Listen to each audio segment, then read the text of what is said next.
Hey guys, welcome back to the Wall Street Bull. Anthony here. I hope you're all doing well and staying positive out there, guys. It's never a dull moment in crypto, that is for sure. There is something literally happening every single day, and I mean a lot. It's unbelievable. We have updates in relation to Ripple and XRP.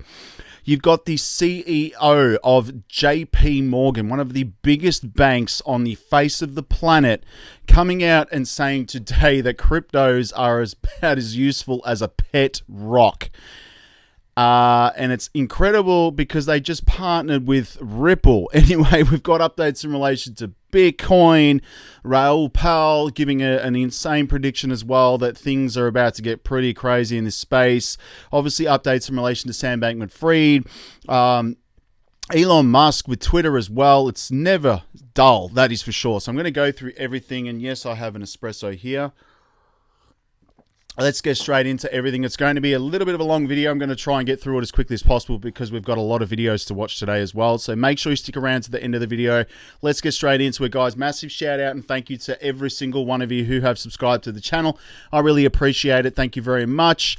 If you are new to the channel, make sure you smash the subscribe button down there and turn on that little bell notification as well, because as you can see right here, I love documenting my journey with investing with cryptos, dividend stocks, growth stocks, talking about passive income, building financial freedom, and yes, my goal at the end of the day is to build generational wealth. So come along this incredible journey. Things are just getting crazy. Also, if you can give this video a thumbs up, watch it straight through, it would really help me push this channel out to a lot more people because the YouTube algorithm is absolute magic when you find, ladies and gentlemen, do that, all right? So make sure you give it a good old thumbs up. It doesn't cost you anything. It's down there. Thank you very much. You guys absolutely rock. Also, a little disclaimer, I am not a financial advisor. Please do your own research and due diligence with this stuff. I do not want to see anyone get financially hurt. That is why my number one golden rule is obviously I only invest what I can afford to lose. And yes, we don't like to lose. You can lose money like that in the blink of an eye in crypto, as we've all seen over the past few weeks and still going at the moment. So please be careful out there. Do your own research and due diligence. This video is for educational and entertainment purposes only. All right, ladies and gentlemen. Also, just quickly, a little bit of housekeeping. Thank you so much because I've just hit 48,000 subscribers on the channel. It's incredible. I really appreciate every single one of you that's watched my videos every day. So thank you so much. All right, now the formalities are out of the way. And also, guys, I am advocating for cold crypto storage, okay? It could be a Ledger, a Trezor, an Alipol, a Descent, whatever you're comfortable with.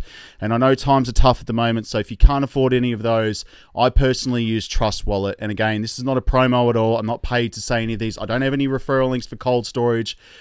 I'm just putting out the good word here because I think it's very important during these volatile times that we're all going through this bear market. But Trust Wallet is fine. You have a 12-word mnemonic seed phrase, and that is purely self-custody. And if you really want to get safe about it, take your cryptos on an older phone, download Trust Wallet, and keep that phone offline. And it's basically cold storage, all right? Now, let's go to the community tab because the formalities are out of the way. Now, look at this. All right, so Jamie Dimon, I've literally got the interview today. I'm going to watch a lot of video. There's so much on Twitter, it's crazy. But Jamie Dimon, the CEO of JP Morgan, right, one of the biggest banks in the world, just did an interview last night, obviously when we were sleeping here in Australia, on CNBC. All right, and I watched CNBC a lot. But he's basically saying that crypto is absolutely useless, that it's all fake and is about as useful as a pet rock, all right? And yet they just partnered with Ripple, which is mind-blowing stuff. I'm going to go through that, so stick around. And my portfolio today, we have Ravane, Gala, Near Protocol, Solana, and Neo up as well. And I'm big on Gala games as well. I think play-to-earn games are going to be the next sector that actually moons, just saying. Let's go to Coinspot quickly. This is where I personally buy my cryptos in Australia. There is a referral link below. Please feel free to use that. You will get $10 in Bitcoin if you are new to cryptos in Australia, of course. And with any of this stuff, please do your own research and due diligence. Now, all the prices you see here are in Australian dollars. Everything else is set to US dollars because I'm catering for everybody around the world and my Aussie fans. And again, I just want to clarify, I've taken most of my assets off Coinspot and put them into cold storage. All right, so I'm only keeping the ones that I'm staking on the platform because I don't like locking up my coins for long periods of time, which is what Binance does for like 90 to 180 days. I like access to my capital instantly. All right, now let's go through the prices quickly. Bitcoin's sitting strong at $25,000 today. Ethereum's at $1,900. You've got XRP at 59 cents. Some interesting updates about that as well. Dogecoin at 15 cents. You've got Cardano at 48 cents. Moving down, Solana's up slightly to $21 again, which is nice, which there's a lot happening with Solana. Stellar is at 13 cents. I'm going down to my favorites here. Algorand's at 35 cents. Near is at $2.76. Quant is at 187. VeChain. There's a lot happening with VeChain. And supply chain and logistics. So I'm having a sip of my coffee here. And we've got Hedera at 7 cents as well. Now, I just want to say something quickly as well. Luna Classic, what happened to Do Kwon? And, he's gone very quiet. Everyone in the community has gone very, very quiet on Do Kwon. I mean, and the whole collapse with UST. And I do have an interesting thread I'm going to go through as well. Axie Infinity's pumping today, guys. 8.99% to $13, which is nice. I'm still down on my investment, but anyway, I am staking that as well. IOTA's at 32%.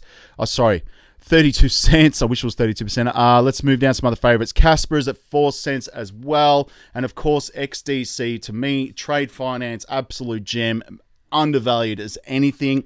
And of course, we have Reef up 0.62% as well, under a cent. We have Alliance Block, ALBT, up 1.11% to 7 cents today. And of course, XYO, which is a gem, geospatial tracking technology. Incredible. Now, let's go to Crypto Bubbles. And before I do that, guys, the Wall Street Bull Patreon is linked below. Please feel free to join that. It's a very bullish community where I like talking with everyone directly. I put up all my buys, my sells, my trades, my dividend stocks, my crazy trading strategy stuff that I'm doing at the moment, which everyone in the community understands and knows, and my entry points and exits. It's just wild. Anyway, so I'm building a very bullish community of serious investors. Link is below, so join up to that. And let's go to Crypto Bubbles on the day. The biggest gainer, of course, is Axie Infinity, up 8.1% today, 33% on the week. And again, I will say this, I think the next sector in this whole crypto, world that we're all in at the moment, the only sector that hasn't mooned is play-to-earn games. We've had NFTs, we've had DAOs, we've had DeFi. Again, play-to-earn games have not mooned yet. All right, and obviously, and I missed the metaverse, so like Sandbox and Decentraland and all that kind of stuff. So play-to-earn for me is big. What else we got here, guys? MV as well. I'm not going to even pronounce that, guys, but anyway, that's up. You've got Multiverse X right here, up 4.6%. It's pretty quiet in the moment. And again, FTT is still up 3.3%. I don't know why anyone would buy an exchange-based token at the moment. Things are just too crazy, especially with FTX. I would be steering well and truly away from this one. Near Protocol as well, 3.6% on the day. You can't complain about that, 11.6 on the week. Again, trading at $1.80, and it was $20 earlier this year. And again, I was buying at higher than this, of course, with Near, and I was going to buy more at $14, and that's when all hell broke loose and the collapse happened and basically crashed down to this level. But I'm still very bullish on Near Protocol. And of course, Quant is down 3.5%, but still up 7.1%. I wish it would go back down to this $45 level because, again, I'm still up on my investment, which is crazy to think that. Anyway, let's get into all the stuff right here. But obviously, Johnny Deaton right here. Let's have a look at this. But the attorney reveals Ripple's biggest danger in the SEC case as it edges towards a gigantic win. Johnny Deaton, the legend. He should be the XRP Supreme Leader. Just saying.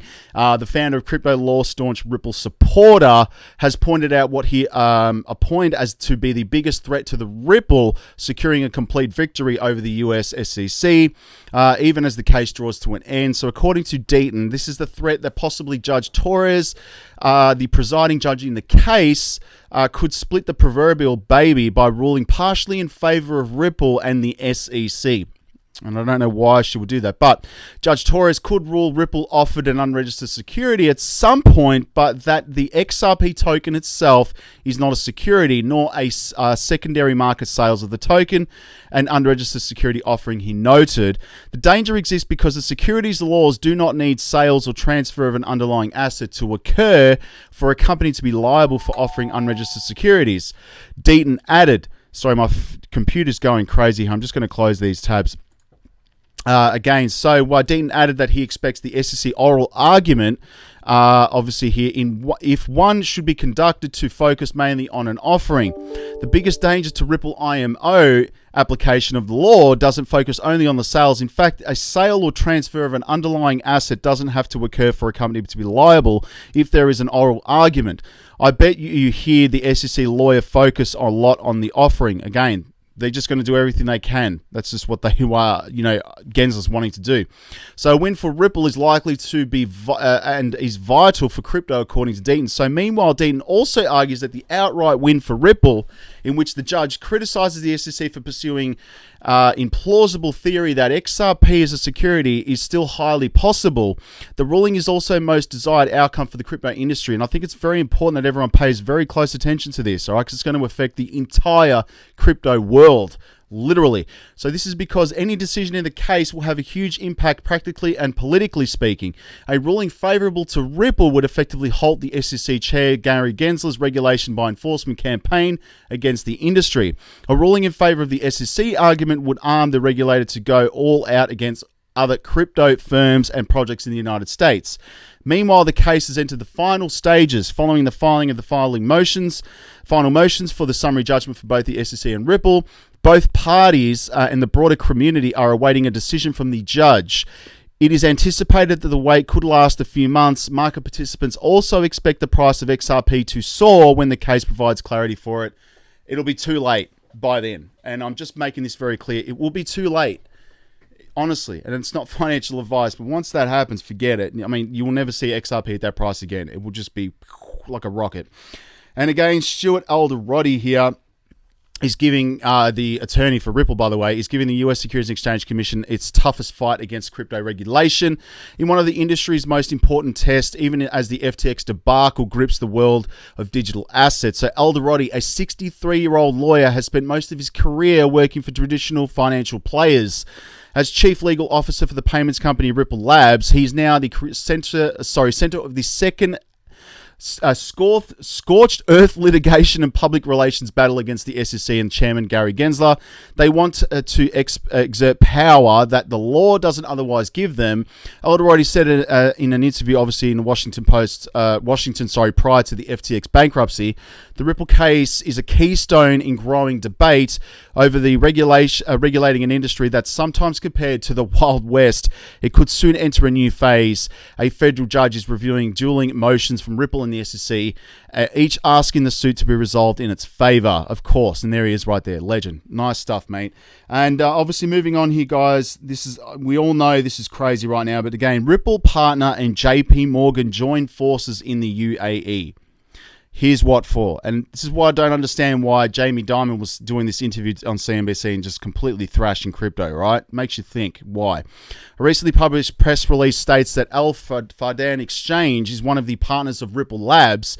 Fintech giant has teamed up with another behemoth, though in the form of conventional financial industry banking juggernaut JP Morgan.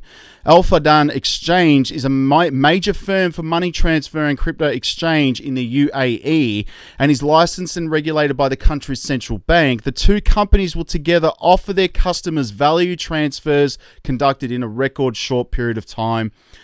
There you go. I mean, it's unbelievable. I really want to play this interview, but I'm going to quickly go through the news, the headlines here. But Warner Music, massive company in the industry, right? I used to be a musician. This is one of the biggest companies. But Warner, Polygon, and LGND partnered to launch Web3 music platform. The platform, Legend, I'm assuming, Music, is set to officially launch in January 2023 and will also include dance record label Spinnin' Records, which is cool. I'm all for that. I think music's it's going to be great on the blockchain. It really is, because it's going to allow people to put out their music on the blockchain and be a major part of the artist. I think it's incredible. Now, obviously, this is interesting as well. So I'm having a sip of coffee. 9 years ago, China banned Bitcoin, yet still remains a silent Bitcoin whale. So China has started to restrict the use of cryptocurrencies, primarily Bitcoin, as early as 2013, and has since unwittingly attained and maintained the status as a silent crypto whale, ironically thanks to implementing its restrictive measures. Now, I just want to point out, this just makes you think, all right? So you've got governments that are buying Bitcoin. You've got institutions that are buying Bitcoin and cryptocurrencies.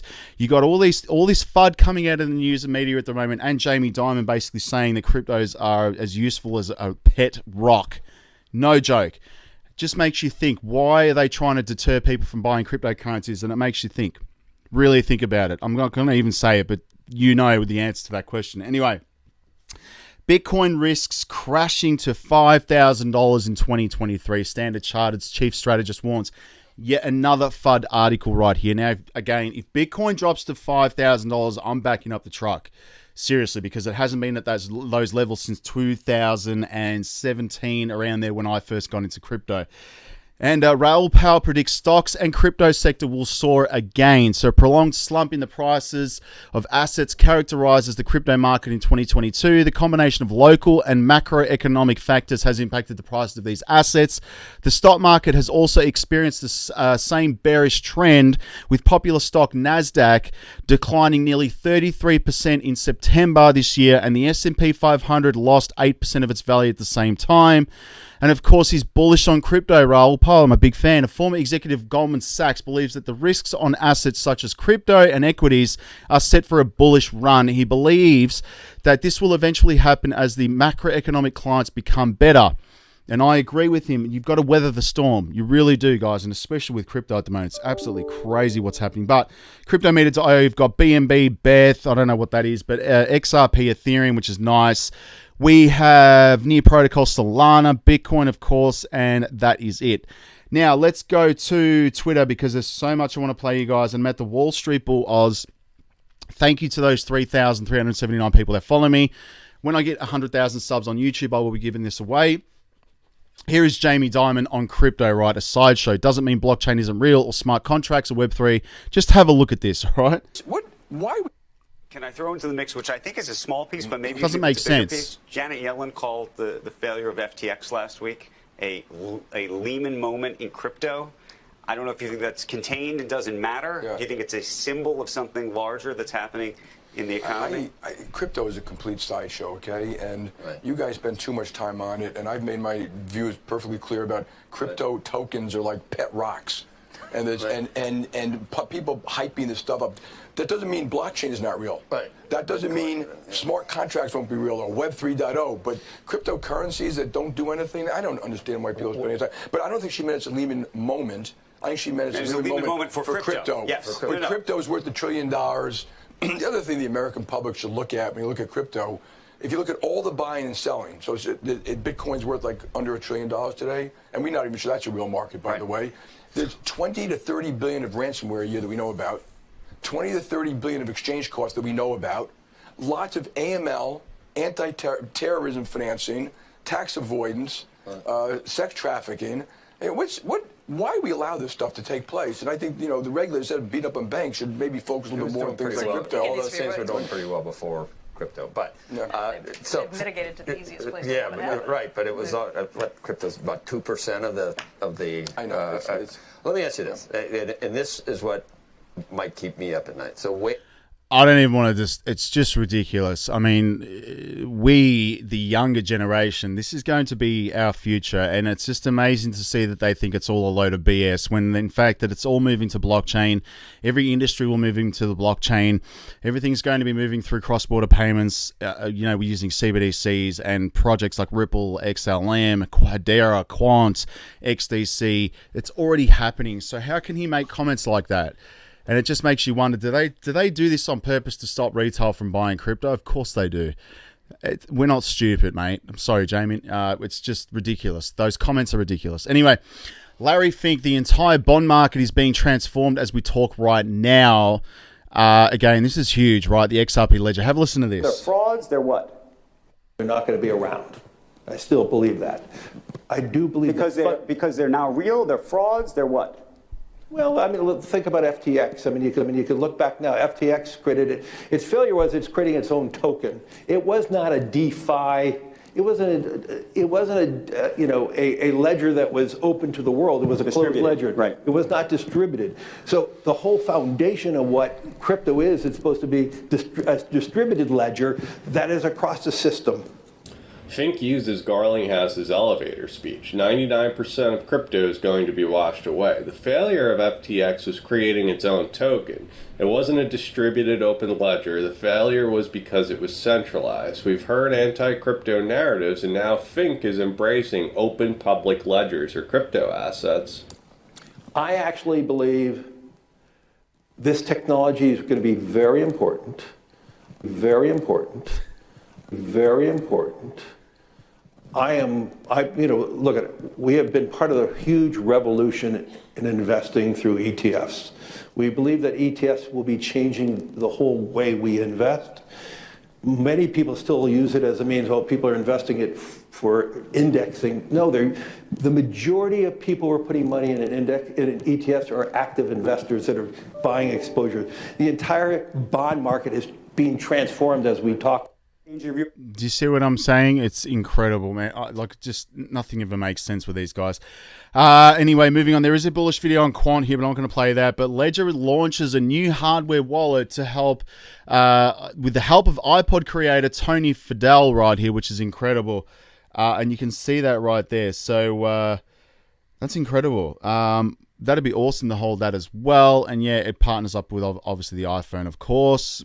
That's going to be incredible. Now, this is an old video, but I just want to point this out. Have a look at this. Ripple protocol, the protocols in place, the blockchain protocol, the Ethereum protocol, the XR, the Ripple protocol, the XR, the Ripple protocol, the XR, the Ripple protocol, and then enabling those protocols to cause transactions to occur. And then those transactions can be defined very broadly as not just moving things of value, but anything that's got an information content. The FUD narrative is getting really strong in the mainstream media at the moment, guys. Now, obviously, this is interesting here with Michael Saylor and Patrick Bet-David right here. Have a listen to this interview with Saylor. I mean, honestly, it's crazy. Have a listen to this. It's pretty obvious. The Eaton here, the lawyer representing Ripple. What are your thoughts about what's going on with Ripple and how he is handling the Ripple case? Ripple's an unregistered security. It's pretty obvious. There's a company. The company owns a bunch of it. They sell it to the general public, but they never took the company public. There's no disclosures, right? So the SEC's position is you're selling an unregistered security. It's a crypto token, right? Just like Ethereum is an unregistered security. It's controlled by a few people in the Ethereum Foundation and Consensus. Fair. Then just here's like a question. FTT, just like Solana. Perfect. But here's a follow-up on that, They're Michael. all unregistered securities. Here's a follow-up on that. I don't own a single Ripple, just so we know. So full disclaimer, I'm not a Ripple guy. But if both of them are unregistered, why target Ripple and not target Ethereum the way he is targeting Ripple? And by the way, this is coming from a guy that owns Ethereum, not Ripple. Yeah, I think the best thing for the world would be if the SEC pretty much shut down all of it. It's all unethical, right? I mean, the Bitcoin position would be Bitcoin is an ethical commodity. All of these other altcoins are unregistered securities. They're all just equity tokens issued by a company in order to get around going public, and they're committing securities fraud.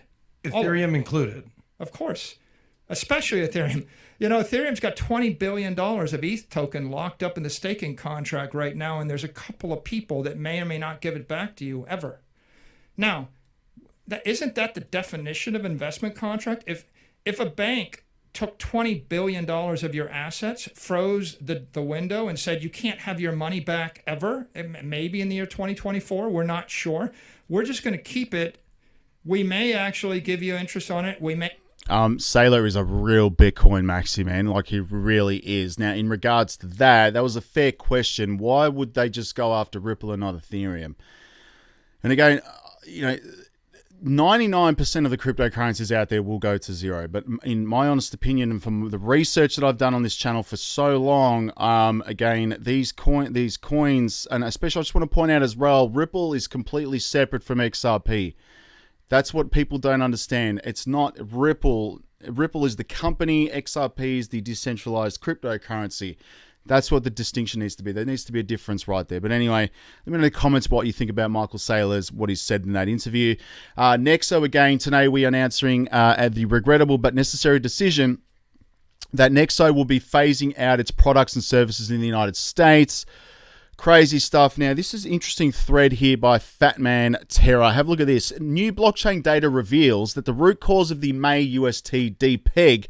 In 3 weeks leading up to the depeg, one entity dumped over $450 million of UST on the open market 4 days after their last sale. UST started collapsing. That entity, none other than Terraformer Labs, which is crazy. This bombshell data collected an anonymous researcher, Circle 22, who discovered that the HODL insolvency reveals that the TFL suddenly began furiously dumping hundreds of millions of UST only days before the depeg. So TFL has been perpetrating narrative that the UST was attacked. This was a false flag in the reality. TFL themselves weakened the curve pull by irresponsibly dumping a massive amount of UST in a short time frame. This reduced liquidity and severely weakened the peg right now to the US dollar. UST's final death blow came off, would be struck by, obviously could have been struck by anyone. How many large parties had UST they may have wanted to sell after seeing the TFL drain liquidity? Genesis, 3 Arrows Capital, HODL, Jump, Celsius, the list goes on. But the Tangential right here, how does $80 million sell DPEG a $10 billion ecosystem? Which is just wild. So again, all of that, no one's really talking about that anymore. And again, everyone's just going after FTX, which again, I think is necessary because the truth is all coming out with that. But so guys, don't let that one go either, man. There's still a lot happening there with Do Kwon and UST and Luna. It's just wild. Anyway, oh gosh. And we have an interview here with Kevin O'Leary, BitBoy's favorite guy, as we've all seen. But the narrative on FTX official situation is quickly changing from throw everyone in the jail to where is my money. Time for a forensic audit and some facts. Have a listen to this. O'Leary Ventures, but you'll know him better as the co-host of Shark Tank. Kevin, also an investor in FTX as well as a spokesperson for the exchange. Kevin, it's always a pleasure to grab some of your time here. Help us make sense of all this first and foremost. When you think about what has taken place with FTX, and what we've heard from Sam Bankman-Fried to this point, do you believe that he committed fraud or misled over that time? The answer is I don't know yet, and I've said that from the beginning. The point is we don't have any facts. We have a lot of hysteria. We have an angry mob crowd. We have a lot of conjecture. My problem, and the way I'd like to deal with it, and the way I'm going to deal with it is, look, for full disclosure, I'm a shareholder in FTX International, a shareholder in FTX US, and I have corporate accounts on the FTX platform. Here's how I'm going to deal with this. I want full transparency of every transaction in my account, which has been swept clean. Millions of dollars are missing. There is no accounting records there. There's no conversion records. There's nothing. Now, when this occurred was middle of Saturday afternoon 2 weeks ago when the company filed for bankruptcy in 101 locations plus. And so somebody is controlling that server. And for the sake of all of us as institutional investors who require this data for our taxes, for our compliance, for our accounting, for our reconciliation, we need the servers turned back on so we can see this information. I'm not saying open the exchange or operate it. I don't care about that. What I care about is being able to forensically audit every single transaction that occurred in my account. And then we'll have the answer of who did what and where and when, because one of the remarkable situations about this financial collapse, different to Enron, different to Lehman Brothers, different to Bear Stearns, is that 90+% of these transactions are on chain. Mm-hmm. They are irrevocable. They cannot be changed. They're on the public record forever, probably on AWS servers right now. In addition to every dollar wired into those accounts, whether they be SWIFT or Fed wires or ACH transfers, that's all reconcilable. So by the time this is over, and you ask me what Sam Bankman-Fried did, we'll know. It'll be totally, totally transparent. And until then, I'm not joining the herd. I'm just waiting for the facts. That's what I'm doing. Interesting. Again, I don't know. And he's got it. I mean, the only thing that, again, I agree with him there is that everything's on chain. So everything is trackable. And that's what I don't understand. You know, like why Sam is consistently avoiding questions and he doesn't know. I mean, clearly the guy's committed fraud.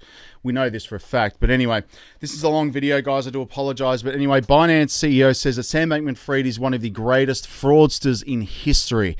Absolutely wild. Anyway, so there was a lot of videos there. I had to play them. And if we go to CoinMarketCap, you've got $856 billion in volume, $36 billion in total volume in the last 24 hours. So it is very, very low at the moment. And the only coins I'm really focusing on, guys, are the ones with real utility. Again, the banking coins.